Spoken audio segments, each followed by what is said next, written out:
વાત કરવી છે જનતાને લૂંટી ખિસ્સા ભરનારા લોકોની, જે વિકાસના દાવાઓ કરે છે પરંતુ વિકાસની વાસ્તવિકતા કંઈક અલગ જ હોય છે. આજે વાત કરવી છે અમદાવાદ ઇન્દોરને જોડતા હાઈવેની, જેની હાલત જોતા જ તમને ગામડાઓનો ધૂળિયો રસ્તો પણ સારો લાગશે. ત્યારે લાખો રૂપિયાનો ટોલ ઉઘરાવનારા વાહન ચાલકોને કેવી સુવિધાઓ આપી રહ્યા છે, આવો એ આપણે જોઈએ આ રિપોર્ટમાં.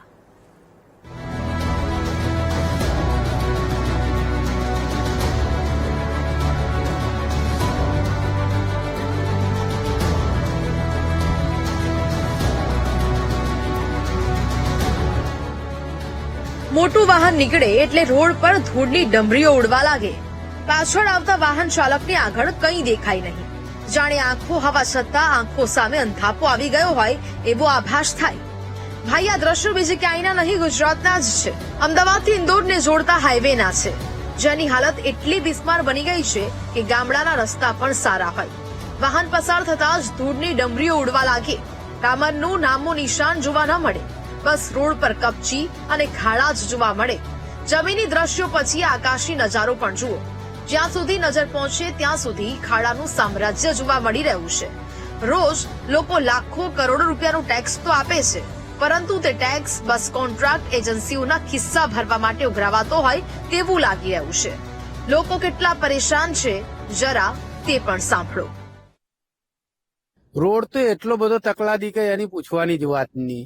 કે અહીંથી તમે નીકળો એટલે ગાડીઓના કોઈ ઠેકાણા નહીં, કે કશું જ નહીં. ક્યારે એક્સેલ તૂટી જાય, ટાયર ફાટી જાય એવું કોઈ નક્કી જ નહીં.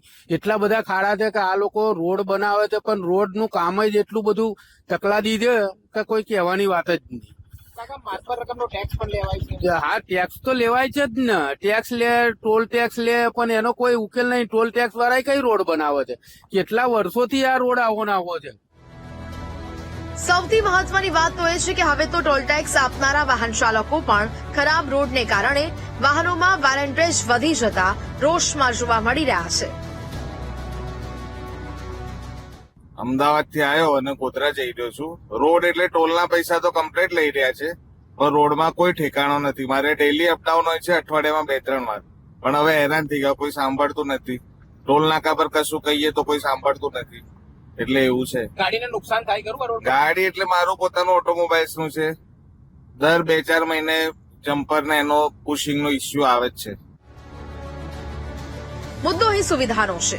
સરકાર વિકાસના દાવા કરે છે, પેરિસ જેવા રસ્તાઓની વાતો કરે છે, પરંતુ ભાઈ, સત્ય તો એ છે કે નેતાઓ બસ પેરિસના રસ્તાઓની વાતો કરી જાણે છે. હકીકત તો જે રોજ ખાડામાં ખંડાય તે જાણે.